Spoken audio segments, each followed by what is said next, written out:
السلام علیکم ورحمۃ اللہ وبرکاتہ۔ الحمدللہ والصلاة والسلام علی رسول اللہ،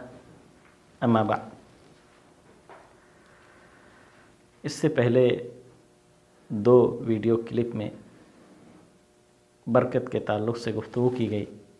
ایک میں برکت کے معنی اور مفہوم کو بتلایا گیا، دوسرے میں برکت حاصل کرنے کا وہ طریقہ جس کی طرف ہماری شریعت نے، ہمارے دین نے رہنمائی کیا ہے۔ آج کا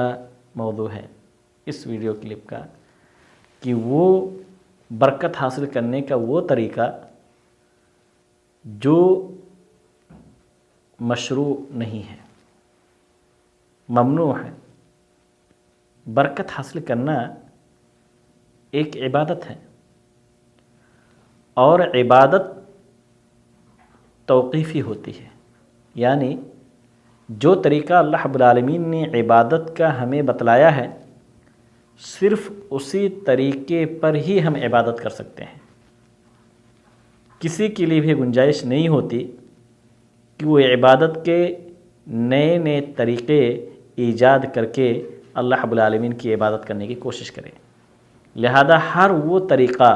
برکت حاصل کرنے کا جس کا ذکر ہمارے دین کے اندر نہیں ہے، شریعت میں وہ طریقہ نہیں بتلایا گیا ہے، وہ ممنوع ہے۔ ممنوع کا مطلب ہے کہ اللہ رب العالمین اس طریقے کو ناپسند کرے گا، اور اللہ تعالیٰ ایسی عبادت کو رد کر دیتا ہے، کیونکہ نبی کریم صلی اللہ علیہ وسلم کی حدیث ہے، من عمل عملا لیس علیہ امرنا فہو رد۔ جس نے کوئی بھی دین کا عمل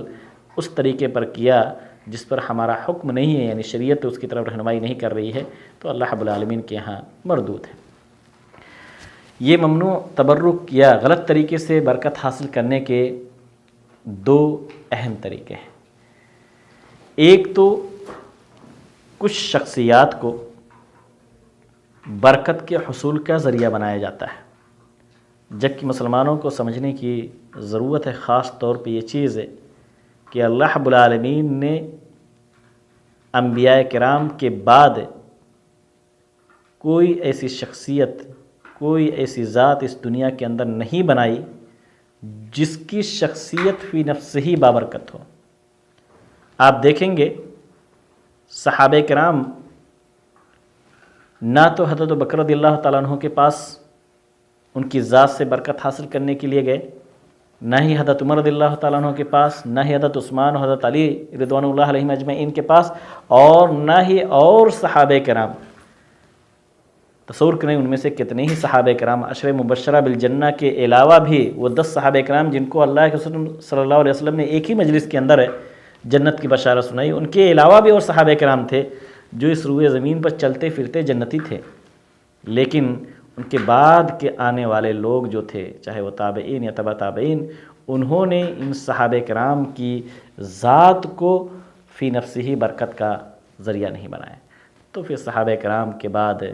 اس دنیا کے اندر جو قیامت تک آنے والے جو لوگ ہیں، چاہے وہ نیکی اور عبادت کے کتنے ہی اعلیٰ معیار پر کیوں نہ پہنچ چکے ہوں، کتنے بڑے بڑے ولی یا بزرگ ہماری نظروں میں کیوں نہ ہوں، ان کی شخصیت فی نفسہ ہی ہمارے لیے بابرکت نہیں ہو سکتی ہے۔ ان کی تعلیمات پر عمل کر کے ہم برکت حاصل کر سکتے ہیں اللہ رب العالمین کے۔ ان کی بتلائی ہوئی جو کہیں نہ کہیں ارشادات ہیں، جو رہنمائیاں ہیں، جو دین کے تعلق سے ان کے ارشادات ہیں، ان کو اپنا کر کے ہم برکت حاصل کر سکتے ہیں۔ لیکن ان شخصیتوں کو فی نفس ہی، ان کے ہاتھوں کے ذریعے سے، ان کے جسم کے اور دوسرے اعضاء کے ذریعے سے، یا ان کے آثار کے ذریعے سے برکت حاصل کرنا، یہ ظاہر سی بات ہے کہیں نہ کہیں ایک بہت ہی خطرناک عمل ہے۔ اگر کوئی شخص ایسی جگہوں پر جاتا ہے، چاہے وہ مقبرے ہوں یا ایسی شخصیات کے پاس جاتا ہے جن کے تعلق سے وہ کہیں نہ کہیں اعتقاد رکھتا ہے کہ ان کی شخصیت بہت ہی نیک ہے، اور تصور کرے کہ برکت ہمیں ان کے ذریعے سے مل جائے گی، یعنی ان کا آنا فی نفس ہی، ان کا وجود فی نفس ہی ہمارے لیے بابرکت ہے، ظاہر سی بات ہے یہ بہت ہی خطرناک عمل ہے۔ بلکہ اگر دیکھا جائے تو یہ شرک اکبر کے درجے تک پہنچ جاتا ہے اگر کوئی شخص ایسی شخصیات کو اپنے لیے بابرکت سمجھتا ہے جو نبی کریم صلی اللہ علیہ وسلم کے بعد اس دنیا کے اندر آئی۔ یہی وجہ ہے کہ صحابہ کرام نے کسی بھی شخصیت کو نبی کریم صلی اللہ علیہ وسلم کے مقابلے میں کسی بھی شخصیت سے برکت حاصل نہیں کیا کہ ان کی ذات کو بابرکت سمجھ کر کے ان سے تبرک حاصل کیا جائے۔ تو ایک تو یہ طریقہ ہے، دوسرا یہ ہے کہ برکت ان اولیاء کرام کی شخصیت میں نہ تصور کیا جائے، بلکہ اگر صرف اور صرف انہیں ایک وسیلہ اور ایک ذریعہ سمجھا جائے۔ مثال کے طور پر کہا جائے کہ یہ ہم نہیں سمجھتے کہ فی نفس ہی یہ ذات بابرکت ہیں، لیکن اللہ رب العالمین نے ان کے ذریعے سے کہیں نہ کہیں ہمیں برکت عطا کرے گا، یعنی اللہ اور اپنے مابین ان کے ایک واسطہ بنایا جاتا ہے، تو کہیں نہ کہیں یہ صرف اور صرف ایک حرام عمل ہو سکتا ہے، ورنہ اگر برکت کا حصول انہی سے اگر اعتقاد قائم کر لیا جاتا ہے تو پھر وہ زیادہ ہی خطرناک عمل ہے۔ ایسے ہی ممنوع تبرک کی ایک قسم یہ بھی ہے کہ اللہ رب العالمین نے جو اوقات یا جو جگہیں ہمارے لیے بابرکت بنائی ہیں، جس شکل میں ہمیں ان سے برکت حاصل کرنے کا حکم دیا ہے، وہ شکل ہم نہ اختیار کریں، بلکہ ہم اپنے طریقے سے اس میں ہم اضافہ کریں۔ ظاہر سی بات ہے یہ بھی ممنوع تبرک کے اندر داخل ہے۔ مثال کے طور پر صحیح حدیث کے اندر ذکر ملتا ہے کہ اللہ کے رسول صلی اللہ علیہ وسلم جب خانہ کعبہ کے اندر گئے، آپ نے عمرہ یا حج کیا، تو آپ نے خانہ کعبہ کے اندر حجر اسود کو بوسہ قرار دینے کو ایک بابرکت عمل قرار دیا۔ اسی طریقے سے اللہ کے رسول صلی اللہ علیہ وسلم رکن یمانی کو چھوا کرتے تھے، اسے چومتے نہیں تھے۔ اب اگر کوئی شخص جائے خانہ کعبہ کے اندر، اس کے تمام دیواروں، اس کے تمام پردوں کو پکڑ پکڑ کر کے اور برکت حاصل کرنے کی کوشش کرے، یا ایسے ہی مسجد نبوی کے پورے ایک چکر طواف لگا لے اور تمام دیواروں کو چومتے ہوئے اور چھوتے ہوئے جائے اور یہ سمجھے کہ یہ بابرکت ذات ہے، یا اسی طریقے سے کوئی شخص جائے مدینہ کے اندر اور اللہ کے رسول صلی اللہ علیہ وسلم کی قبر کی طرف اپنی پیٹھ نہ کرے، بلکہ بیک چلتے ہوئے پیچھے پیچھے چلتے ہوئے اعتقاد رکھے کہ اس میں نعوذ باللہ نبی کریم صلی اللہ علیہ وسلم کی توہین ہوگی اگر میں نے پیٹھ ان کی طرف کر دیا، تو یہ ایسے اعتقادات ہیں یا ایسے کہیں نہ کہیں برکت حاصل کرنے کے غلط طریقے ہیں جس کی طرف شریعت نے رہنمائی نہیں کیا۔ اسی طریقے سے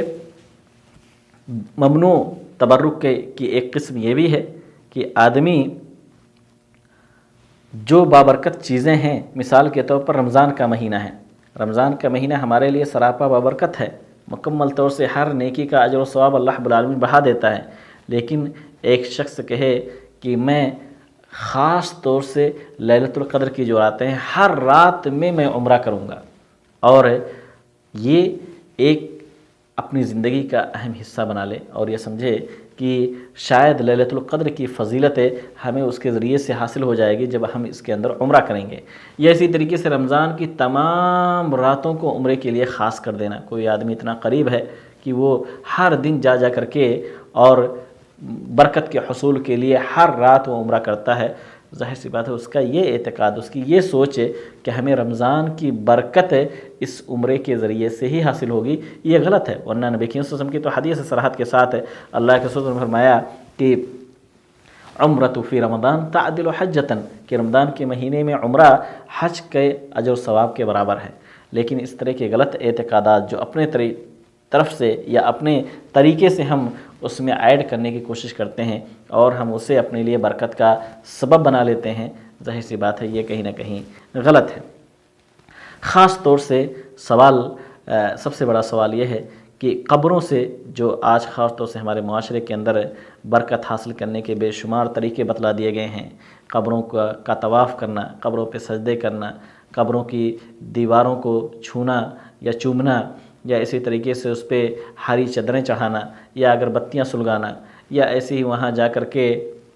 بریانی اور کھانے پینے کے ڈیگے تیار کروانا، اور یہ اعتقاد رکھنا کہ ان تمام چیزوں سے اس کی زندگی کے اندر برکت حاصل ہوگی، اس کے بگڑے ہوئے کام بن جائیں گے، آنے والی مصیبتیں اس سے ٹل جائیں گی، ظاہر سی بات ہے یہ سب کہیں نہ کہیں غلط قسم کے اعتقادات ہیں، بلکہ برکت اللہ رب العالمین ہی عطا کرنے والا ہے۔ جو جائز اور شرعی وسائل اللہ رب العالمین نے بتلایا ہے انہیں ہمیں اپنانے کی ضرورت ہے، اور اس طرح کے وسائل جو کہیں نہ کہیں ہماری شریعت کے اندر جس کے تعلق سے خاموشی ہے، ہم ان اعمال کو ترک کرنے کی کوشش کریں اور شرعی طریقہ اپنانے کی کوشش کریں. اللہ تعالیٰ ہی سے برکت طلب کریں. اللہ رب العالمین کی ذات ہی بابرکت ہے اور وہی برکت عطا کرنے والی ہے. اللہ تعالیٰ ہم سب کو اسی کی توفیق عطا فرمائے اور جو